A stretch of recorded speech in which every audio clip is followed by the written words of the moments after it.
The morning sunlight was soft when it came through my curtains, and I was standing in my kitchen making tea, thinking about calling my daughter to ask if she needed anything from the market. It was an ordinary day, the kind that feels calm and harmless. I had no idea that by evening I would pack a bag, walk away from my life, and never look back. But life changes fast when the people you love show you who they really are. If you're watching this, please like the video, subscribe, and tell me from where you are watching. That morning started like every other quiet morning of my life. I stepped outside with my little watering can, feeling the cool air on my face as I tended to the flowers I had planted years ago. They were the kind of flowers that grew slowly and steadily, the way I believed relationships should grow. I watered each pot gently, brushed dried leaves off the porch, and paused to wave at Mrs. Carter next door, who was taking out her trash. She asked how I was doing, and I told her I was fine. I even meant it at that moment. My back ached a little, my knees felt stiff, but my heart felt peaceful. I wasn't looking for trouble, and I wasn't expecting any. After I finished watering, I swept the porch, as I always did. My daughter's house was only a few steps away, so close that I could hear her baby laughing through the open windows sometimes. I loved that sound. It made me feel like I still belonged in her life somehow. My daughter and I weren't perfect, but I believed we had a normal relationship, ups and downs, moments of love, moments of distance. I tried to stay helpful, stay small, stay quiet, so that she would never feel overwhelmed by me. I cooked her meals when she needed, I babysat when she asked, and I stayed out of the way when I sensed she wanted space. It wasn't always easy, but love is rarely easy. As I was sweeping, two neighbors walked by, young couple, newly married. They waved at me, and I smiled back, chatting briefly about the weather and their new fence. Everything felt warm, simple, familiar. I remember thinking to myself that life was finally settling down after years of struggle. I had worked so hard, raising my daughter alone, and now she had a family of her own. I thought maybe I had done something right. Maybe my quiet little routine was enough. I went back inside to finish cleaning. I folded laundry, wiped down the counters, opened windows to let the breeze in.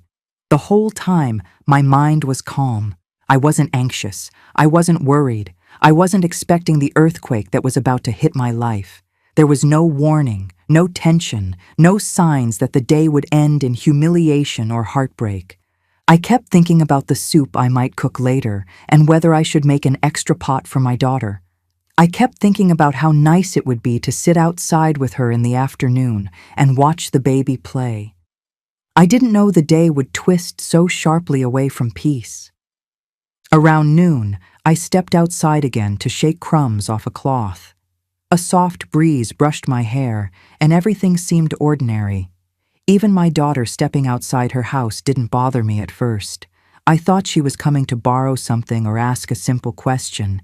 She had her arms crossed, and her steps were sharp, but I still didn't think anything was wrong. I walked toward her with a small smile ready on my face. I didn't know I should have been preparing myself. What I didn't understand then was that sometimes a storm grows behind closed doors long before it reaches you. And sometimes the people we love the most carry frustrations, resentments, and anger we never saw coming. I thought that morning was peaceful, but peace was only on the surface. Underneath, something had been boiling in her for a long time, and I was about to stand right in the middle of it. But at that moment, I was simply a mother sweeping her porch, enjoying a normal day, thinking nothing bad could happen between breakfast and lunchtime. I had no idea that within an hour, my daughter would shatter that peace with one single action. I had no idea that the same neighbors I greeted kindly would soon witness the most painful moment of my life. I had no idea that the normal morning I started with would be the last normal moment I would have in that neighborhood, on that porch, in that life. If I had known what was coming, maybe I would have sat down for a moment and breathed. Maybe I would have prepared myself, but that morning looked so gentle, so harmless, so predictable. I never thought the next thing I'd feel would be the sting of my own daughter's hand across my face. I never thought the word mother could turn into a weapon instead of comfort.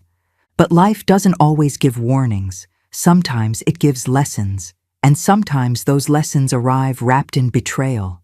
I was still standing on my porch when I heard the door to my daughter's house swing open with a force that didn't match the peaceful morning.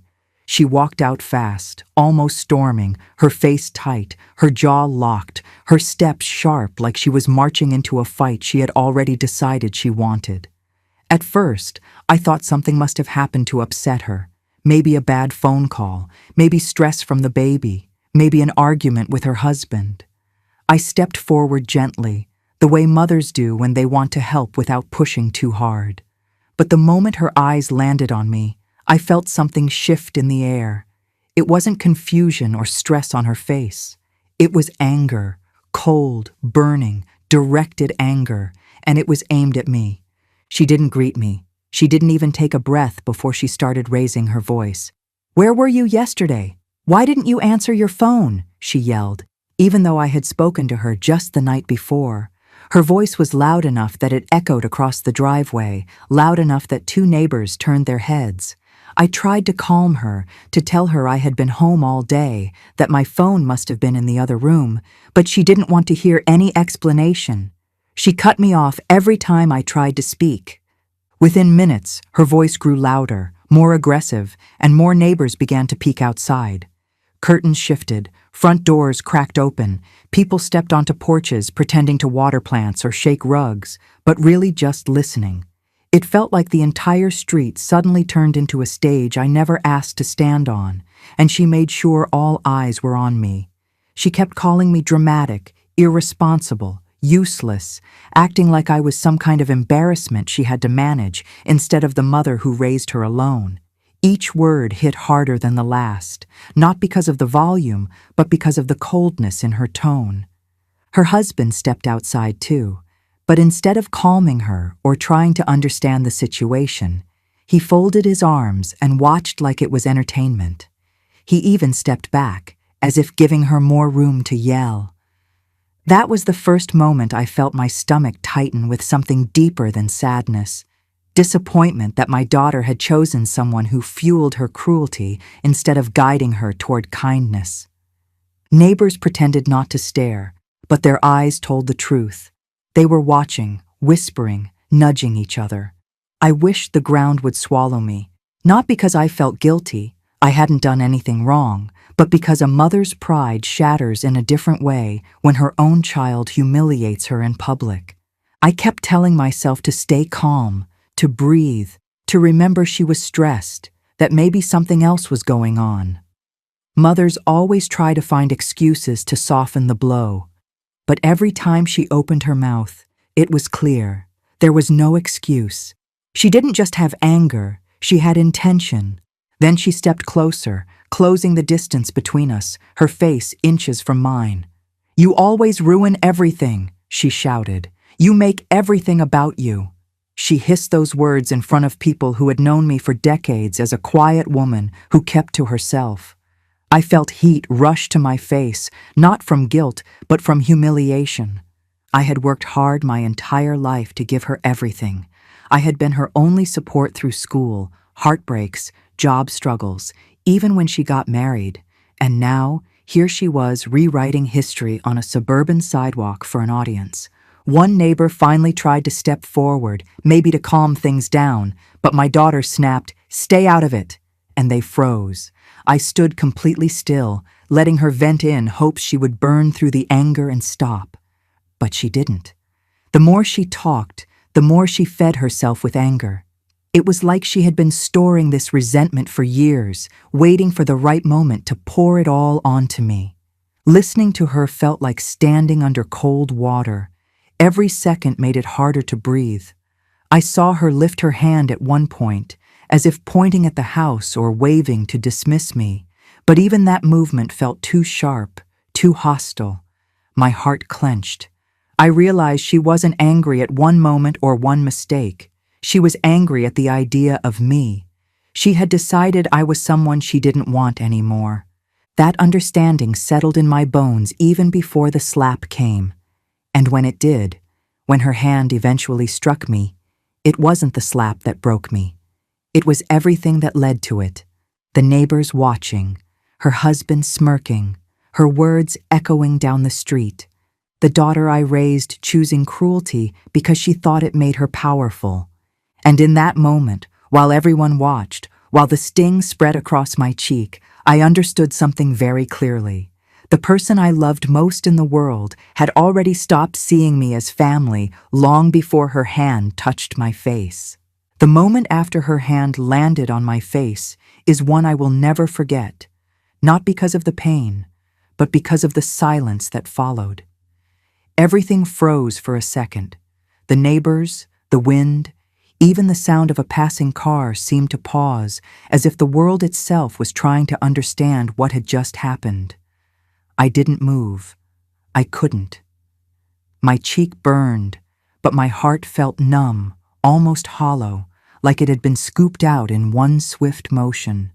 My daughter didn't look shocked at what she'd done. She didn't pull back her hand in regret or cover her mouth in horror. No. She stood there breathing hard, her chest rising and falling like she had been waiting years to let that slap out. The worst part was the expression on her face, not anger anymore, but relief, like hitting me had somehow satisfied something inside her. That was when the real hurt sank into my bones. It wasn't a moment of losing control. It wasn't a burst of emotion. It was a choice. Around us, neighbors whispered. Mrs. Harris from across the street put her hand on her chest. The man who lived next door shook his head. A couple walking their dog stopped and stared, unsure whether to keep walking or intervene. It was humiliating in a way I never imagined my own child would make me feel. I had always been known as the quiet, hard-working mother who raised her daughter alone, the woman who never caused trouble, never raised her voice, never asked anyone for anything, and there I stood, being slapped like a disobedient child, not privately, not in a heated argument, but in the wide open for the entire neighborhood to witness. My daughter glanced around at the spectators, but didn't seem ashamed. Instead, she snapped, "What are you all staring at? This is my house, my rules." She emphasized those words as if they were daggers meant for me. And for a moment, the humiliation turned into something sharper, something like clarity, something like awakening. Because that was the slip, the mistake, the truth she didn't realize she had exposed not just to me, but to the entire street. She didn't own the house. She had never paid a dime toward it. I bought that house with the money I saved working 2 jobs. I gave it to her as a wedding gift, but the deed, the legal ownership, remained in my name. I had kept it that way for a reason I never thought I would need, a reason that suddenly mattered more than anything. When she said, "my house," so loudly and confidently, she thought she was humiliating me. Instead, she reminded me of the one thing she didn't know. She had no actual power, none. Not over the property, not over me, not over the life she believed she could control. Her husband stepped closer, placing his hand on her shoulder and glaring at me like I was the problem. He spoke under his breath, thinking I wouldn't hear it, but I did. "She'll sign it over eventually." She's old. Those 2 words, "she's old," hit harder than the slap. They weren't talking about a misunderstanding. They were talking about a plan that had been in motion long before today. I looked at both of them and felt something inside me close, like a door quietly shutting. A warmth that once existed inside my chest slowly drained away, replaced with something calmer, colder, sharper. My daughter didn't see it. She was too busy adjusting her hair, still breathing heavily, still proud of herself. She pointed toward the house and said loudly, "And stay out of my house from now on. You're not welcome here. I'm done with you." Those words washed over me, each one confirming something she didn't intend to reveal. She didn't see me as her mother anymore. She saw me as an obstacle, a burden, someone to be pushed aside and controlled. Neighbors stood frozen, unsure what to do. One woman whispered, "That's her mother." But my daughter ignored her. She turned on her heel and walked back into the house like a queen entering her castle. Her husband followed behind her, not even glancing back at me. And I stood there on the sidewalk, the sting still on my cheek, the weight of the moment settling deep into me. She thought that slap was the end of the conversation. She thought those words were the end of my role in her life. She thought humiliating me in front of neighbors would break me, silence me, put me in my place. But what she didn't realize, what she would not understand until it was too late, was that her slap did not weaken me. It woke me up. It showed me the truth I had been avoiding, and it reminded me of the one thing she had completely forgotten. The house she claimed wasn't hers, not legally, not financially, not in any way that mattered. That moment, right there on the sidewalk, was the shift, the turning point, the spark that lit the fuse. She believed she had won. She believed the humiliation was complete. But what she really did was open a door that would lead to consequences she never imagined. I wish I could say the slap was the first time my daughter ever hurt me, but the truth is more complicated. It wasn't a single moment that broke us. It was years of slow forgetting, years of her growing into someone who believed love was a service and motherhood was a debt owed to her. As I stood there after she walked inside, I found myself drifting back through time, remembering the girl she used to be and the woman she had become. And for the first time, I saw the distance between those two clearly. I raised her alone. Her father left before her first birthday, leaving me with nothing but a small savings account and a child who depended on me for everything.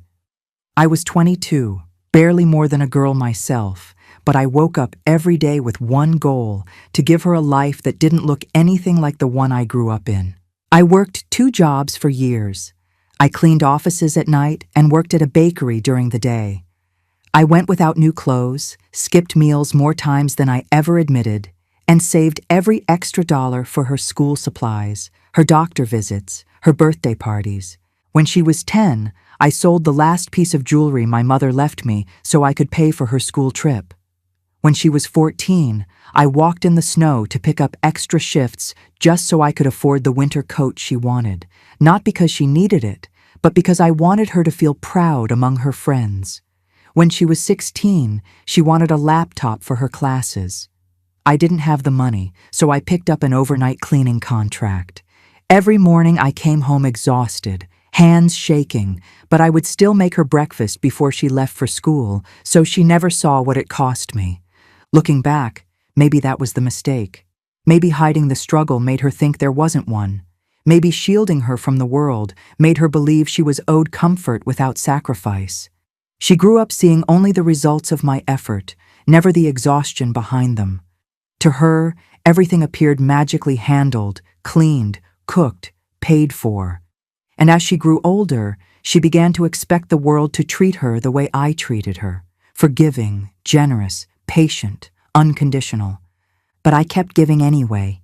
Even when she became an adult, I helped her through every hurdle. I paid for her driving school, helped her with rent in her first apartment, covered her bills when she overspent, and never once asked for anything in return. Not because I wanted control, but because I wanted her to be stable, safe, comfortable. I wanted her to have opportunities I never had. When she met her husband, I paid for most of the wedding, not because they asked, but because I wanted her to walk into her new life with pride. I even bought the house they live in as a wedding gift, a 3-bedroom home with a garden she said she always dreamed of. I paid for the down payment myself and continued making the mortgage payments long after she promised she would take over. But she never did. Every bill, every repair, every tax payment still came to me, and every time I mentioned it gently, she would smile and say, "Mom, I'll sort it out soon." But she never sorted anything. She let me carry the weight because she believed I always would. And now that I think of it, the signs of her entitlement weren't new. They were simply growing bolder as she got older. She started talking to me differently, not like a mother, but like a servant. She expected me to babysit without asking, expected me to cook when I visited, expected me to drop everything when she needed something. And whenever I hesitated, she accused me of being dramatic or emotional. I never complained. I kept telling myself she was busy, stressed, overwhelmed. I excused every sharp word, every cold moment, every dismissive tone. I held on to the girl she used to be, not the woman she had become. But the slap changed that. Suddenly, all the small hurts made sense. Suddenly, the pattern was clear. She didn't respect me because she didn't value what I had done for her. She didn't see the sacrifice that built her life. She didn't understand the cost of the comfort she lived in. And the bitter truth settled in my chest. She didn't think she owed me kindness. She thought I owed her everything. But the biggest piece of the flashback, the part she had no idea about, was the house itself. She told the neighbors it was her house, but it was never legally hers. The deed was in my name. I paid the mortgage, the taxes, the maintenance. I kept it in my name, not because I wanted control, but because I wanted a safety net in my old age. I wanted something that was truly mine, something no one could take unless I allowed it. She never knew that. She never cared to ask. And as I remembered all of that, all the sacrifices, all the silent nights, all the things I gave and gave, I felt something inside me shift. It wasn't anger anymore. It wasn't sadness either. It was realization. She took my love. She took my sacrifice. She took my patience. But she never once appreciated it. And now she had crossed a line that gave me permission to stop giving. In the days before the slap, I had already started noticing little things, tiny cracks in my daughter's behavior that I kept brushing aside because mothers are trained to forgive long before we ever confront. But now, with the slap still burning on my cheek and the memories of my sacrifices fresh in my mind, all those small signs began lining up like puzzle pieces that finally showed the whole picture. And the picture wasn't pretty. It wasn't confusion or stress or exhaustion. It was entitlement. It was ownership. It was a woman who believed she had the right to decide my place in her life and in her home, without ever considering what I had done to build it. I started replaying recent conversations in my head. They sounded different now. There was a tone I hadn't noticed before, a tone of someone who believed she was superior, someone who believed she was doing me a favor by speaking to me at all. I remembered her saying things like, "Mom, you don't need such a big house," as if my home was hers to assign, as if she was planning my life like a piece of furniture being moved around. And I remembered how her husband had started slipping papers onto the dining table, documents he claimed were just insurance forms or simple transfers, but always required my signature. Every time I asked what they were for, he would say he was helping me organize my affairs, as if I had suddenly lost the ability to manage my own life. Then there were the questions. They seemed harmless back then, just casual curiosity, or so I thought. "Mom, how much do you get from your pension again? Do you really need that car? How much do you still owe on the house? Wouldn't it be easier if you lived somewhere smaller?" At the time, I assumed they were just being practical, maybe even caring. But now I saw those questions for what they truly were, calculations. They had been evaluating what I had, what I cost, and how I could be removed in the most convenient way. Even small moments looked different now. Just a week earlier, she had rolled her eyes when I brought groceries to her house. She didn't say thank you. She didn't even look at the bags. She just complained that I bought the wrong kind of bread. Another time, I went to help her clean before guests arrived. Instead of gratitude, she told me to stay out of the way because I took too long. These weren't random bursts of stress. These were rehearsed dismissals, the kind someone uses when they no longer see you as equal. The worst part was how she spoke about the house. Whenever her friends came over, she would brag about my place as if she bought it herself. She rearranged furniture, painted walls, made decisions without ever checking with me. I didn't mind because I loved seeing her make a home. But now I understood why she felt so confident. In her mind, it already belonged to her. She acted as if my presence was temporary, like I was a guest overstaying my welcome. And now that I think of it, even the neighbors saw it before I did. A few of them gently hinted that my daughter had a temper. Another once asked me quietly if I was okay living with her. I brushed it all off. I defended her. I protected her image. I told myself I raised her better than that, so there must be a misunderstanding. But mothers lie to themselves more than anyone else. We rewrite our children's behavior because the truth is too painful to accept. The entitlement had been there for a long time, in the tone she used, the demands she made, the coldness in her eyes when she didn't get her way. She wanted control. She wanted ownership. She wanted the narrative to be hers. And she believed she had earned that right simply by existing, not by contributing, not by helping, not by understanding the sacrifices behind her comfort. The slap wasn't an outburst. It wasn't a moment of anger. It was the final proof of what she truly believed, that she had the authority to punish me, humiliate me, and talk down to me because she saw herself as above me. That slap told me she no longer viewed me as her mother. She saw me as an obstacle, as a responsibility she didn't want, as a problem she felt justified in correcting. And somehow, the most heartbreaking part was how natural it looked on her face. There was no hesitation, no shock afterward, no guilt. She didn't apologize. She didn't reach for me. She didn't even flinch. She slapped me, turned around and said, "Stay out of my house," like it was the most normal thing in the world. It was in that moment I finally understood something important. The slap wasn't a loss of control. It was a display of control. She wanted me small. She wanted me silent. She wanted me dependent. She wanted me grateful. And above all, she wanted me to remember my place, beneath her. But she didn't know I still had one thing she had never earned and never understood: the deed. After the neighbors disappeared back into their homes, pretending not to stare, pretending not to whisper behind their curtains, I stood there alone in the middle of the yard. The air felt heavier than the slap itself. My cheek stung, but it was nothing compared to the ache spreading in my chest. I didn't cry. Not at first. I just stood still, letting the silence press down on me, letting the reality sink into my bones. A mother's heart is slow to accept pain from her child, even when the wound is fresh, even when the pain is loud, even when the whole world has just witnessed it. I walked back toward my porch in small steps, holding the railing because my legs felt weak. My hands trembled as I brushed off the dust on my clothes. I sat down on the porch chair, the same chair where I had sat with my daughter countless times, sharing tea, sharing gossip, sharing dreams about her future. Now, it felt like a stranger had stolen her face and used it to hurt me.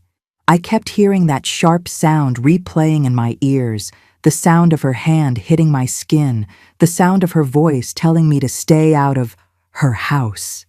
It echoed inside my head like a cruel reminder.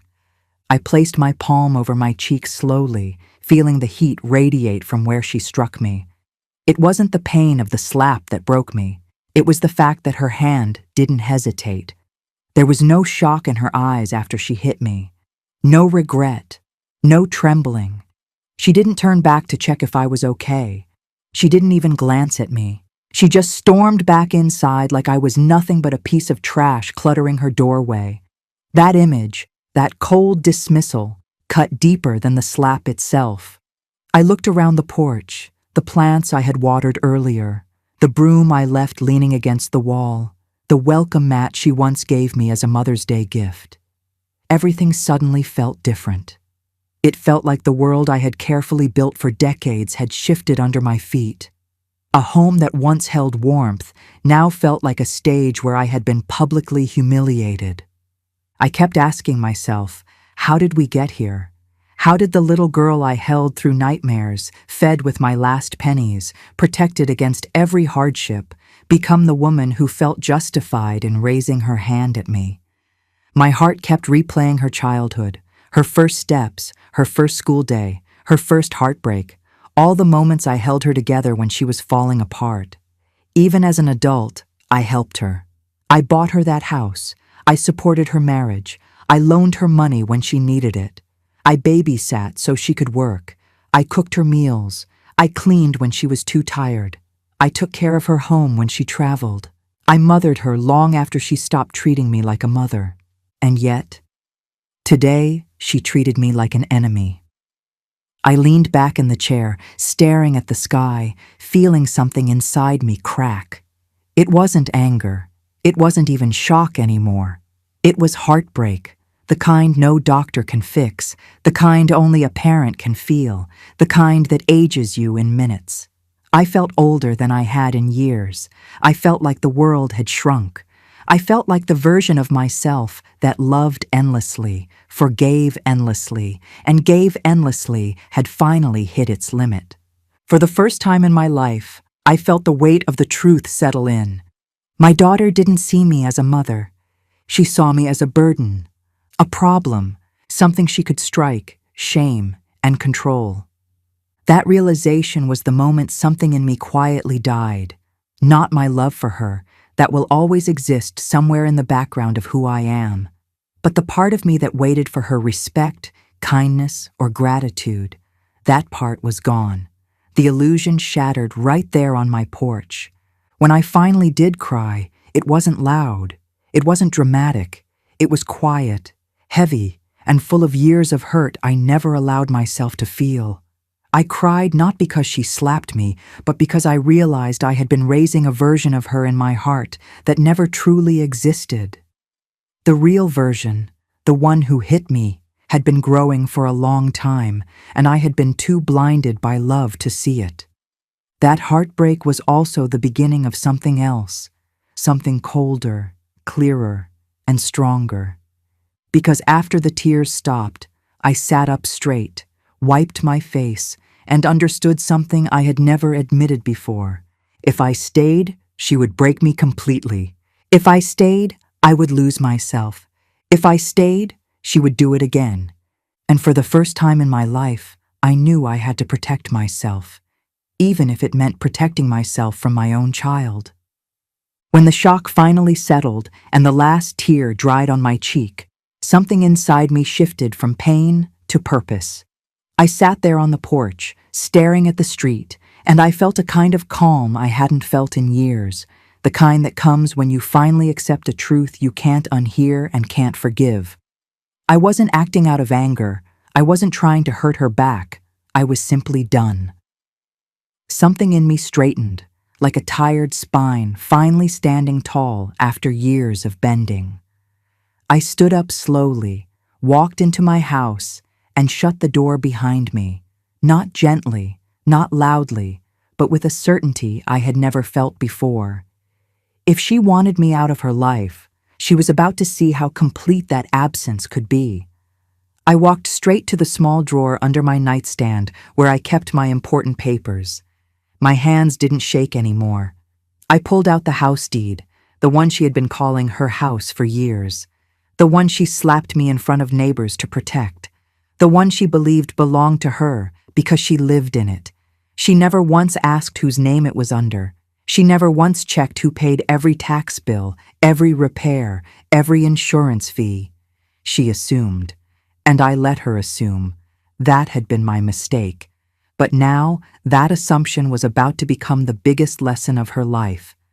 I held the deed for a long moment, thinking of the day I bought that house. I remembered walking through its empty rooms, choosing paint, fixing the kitchen, turning it into a home where she could start her married life without worrying about money. I gave it freely. I didn't ask for repayment. I didn't ask for gratitude. I didn't ask for anything except respect. And that was the one thing she refused to give. I placed the deed gently in my handbag, then reached for my phone. My lawyer had helped me with every property I ever owned, and I knew he would answer, even if it was late. And he did. His calm voice filled my ear as I explained everything. The slap, the insults, the humiliation, the entitlement. I didn't cry while describing it. I didn't tremble. I told the story like it was something that happened to a stranger. He listened quietly, then said the words that sealed everything. Since the deed is solely in your name, you can sell immediately. She has no rights over it. No rights, no claim, no voice in the decision.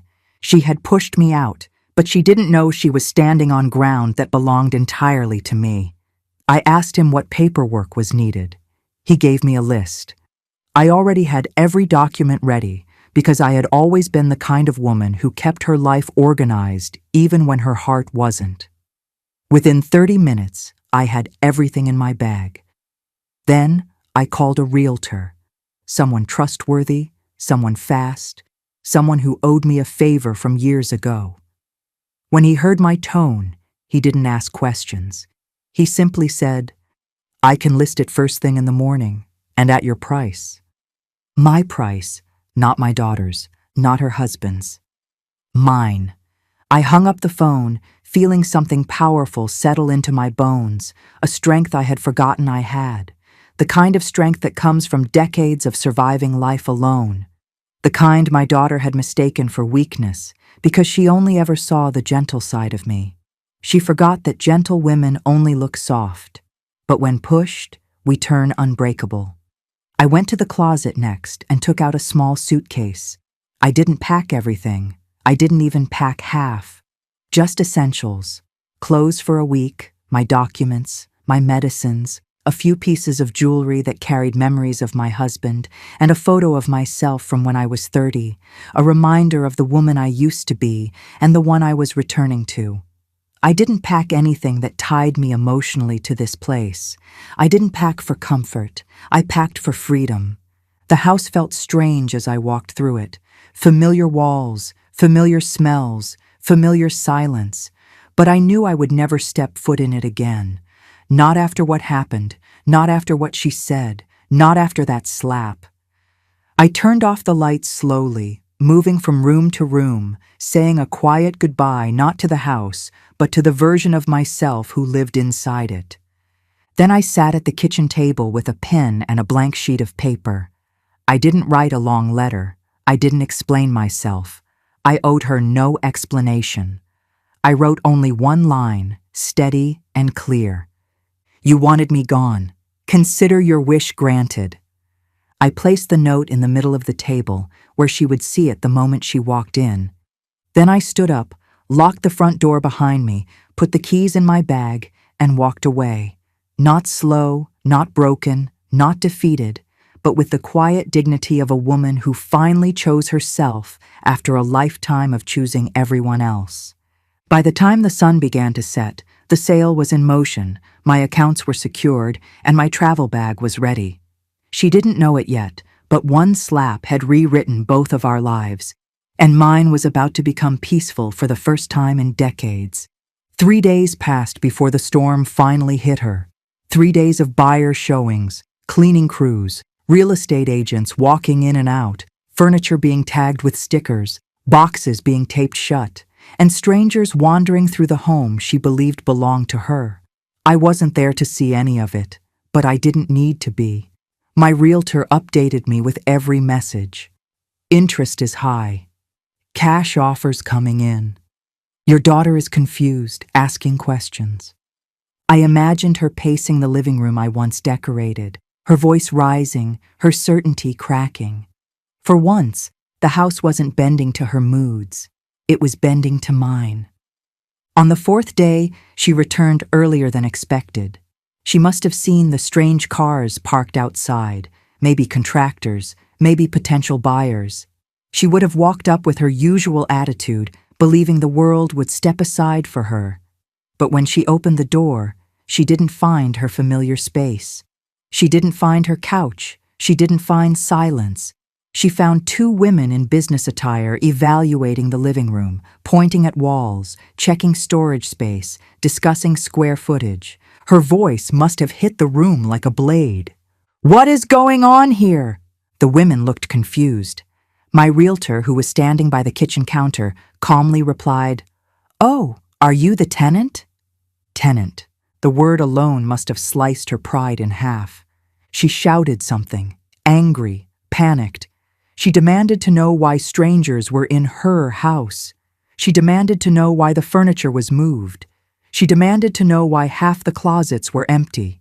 She demanded answers no one owed her, because this time she had no power. The realtor simply folded his arms and said, "Ma'am, the owner approved the sale. We have full legal rights to conduct showings." The day the house officially sold was the same day my daughter's world collapsed around her. The realtor called at noon. All documents signed, funds transferred, new owners get the keys in 2 hours. I thanked him, closed my eyes for a moment, and let the weight of the decision wash over me. Not guilt, not doubt, just relief. A deep, steady relief I hadn't felt in years. The kind that comes when you finally stop letting people walk through your heart like it's a hallway they own. While I was sitting in a quiet airport lounge with my passport in my hand, my daughter was pulling into the driveway of a house that no longer belonged to her. The first sign something was wrong was the sold sign planted firmly on the front lawn. Not pending, not under contract, sold, final, unchangeable. She must have slammed on the brakes, jumped out of the car, eyes wide, hands shaking. I imagine her running to the front door, jamming her key into the lock, twisting desperately, only to feel it stick. Wrong size, no give, because the locks had already been changed. The new owners had every right to secure their home. It was theirs now, not hers, never hers. She pounded on the door, shouting, screaming, calling for me as if I was inside hiding from her. But I wasn't hiding. I was already gone. Thousands of miles away from the poison she brought into my life. Her calls began again, back to back, ringing and ringing like broken alarms. I watched the screen light up on my phone, her name flashing over and over. I didn't answer, not out of spite, out of self-respect. She forfeited the right to speak to me the moment her hand struck my face. When she finally stopped calling me, she tried calling my sister, then her brother, then her husband, then even my lawyer. No one had answers she liked. My lawyer simply told her the truth with unshakable calm. The owner sold the property. You were not the owner. That single sentence ended every argument she tried to raise. Because there was nothing she could do. No claim, no challenge, no legal ground to stand on. I had protected that house with my name, and now I was protecting myself with distance. But I wasn't done. Before I left the country, I made one final trip to the house. I walked through it after the movers cleared everything. Empty walls, empty rooms, empty shelves, everything stripped back to silence. The same silence she left me standing in after she slapped me. Except this time, the silence belonged to me. And this time, it didn't hurt. I stood in the center of the kitchen and placed one envelope on the counter. No tears, no shaking, no anger, just clarity. A clarity that only grows in a woman who has finally had enough. The note inside was simple. A slap has consequences. Good luck. Mom. No apology. No bitterness, no explanations she could twist later, just the truth, sharp, clean, final. I closed the envelope, pressed it flat with my palm, and walked out of the house without looking back. I didn't need to see it again. I didn't need reminders of a place where I was disrespected. I didn't need memories of a daughter who took advantage of every good thing I gave her. When the new owners arrived, I handed them the keys with a smile. They seemed kind, excited, grateful. I wished them well and stepped into the taxi waiting at the curb. As we pulled away, I watched the house shrink in the rearview mirror, not as something I lost, but as something I escaped, Some doors must close loudly so new ones can open peacefully. Hours later, while I sat in the airport waiting for my flight, her final messages came through before I blocked her for good. Messages full of confusion, anger, disbelief, then desperation. She asked why I was doing this. She asked how I could abandon her. She asked how I could take her home. She never once apologized, not for the slap, not for the humiliation, not for the entitlement. She didn't want me back. She wanted what I gave her back, and that was the moment I blocked her number. Not out of revenge, out of survival. The country I flew to wasn't chosen out of impulse. It was chosen out of intention, a place quiet enough for healing, warm enough for comfort, and far enough that no one from my old life would find me unless I wanted them to. As the airplane took off, I looked out the window at the shrinking city below. I wasn't running away. I wasn't escaping. I wasn't hiding. I was reclaiming the years of my life that I had given away to someone who saw my love as weakness. My daughter thought that slap was the end of an argument. She never knew it was the beginning of my freedom. The owner, not her, me. Her face must have drained of all color. I wasn't there, but I could picture every second. She had always been so sure of herself, so steady in her entitlement, so confident that everything I owned was hers by default.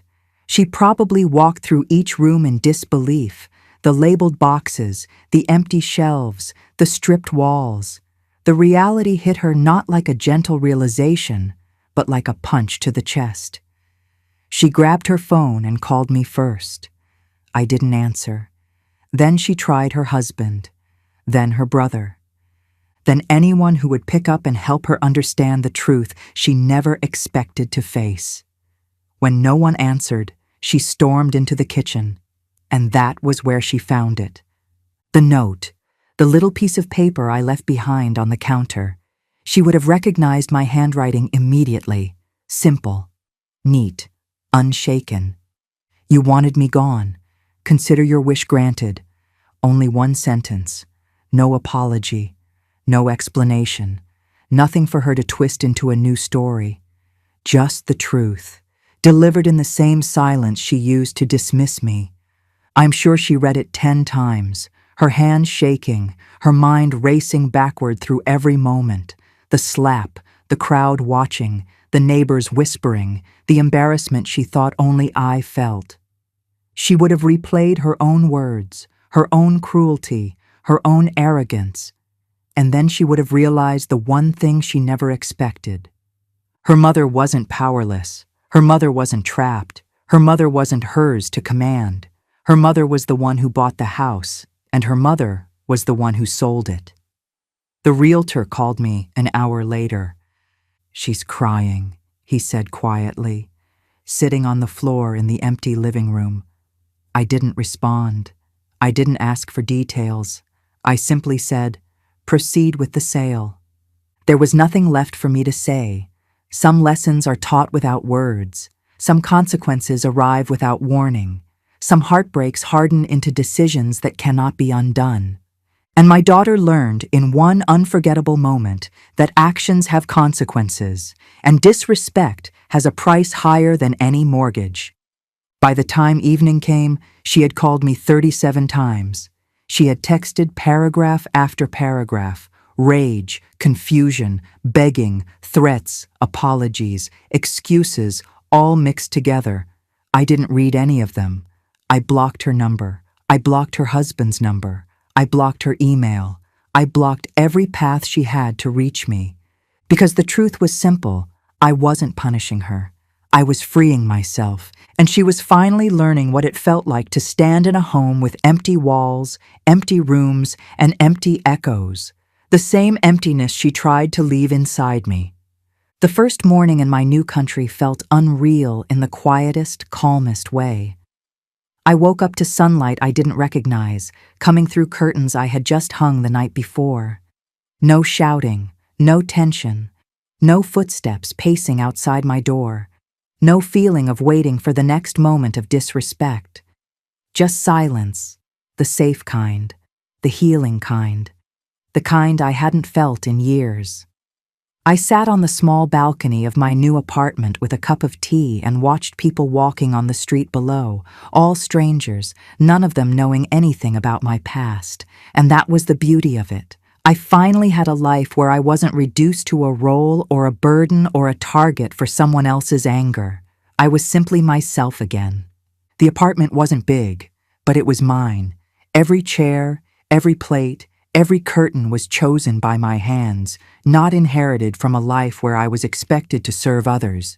I arranged my living room slowly, taking my time.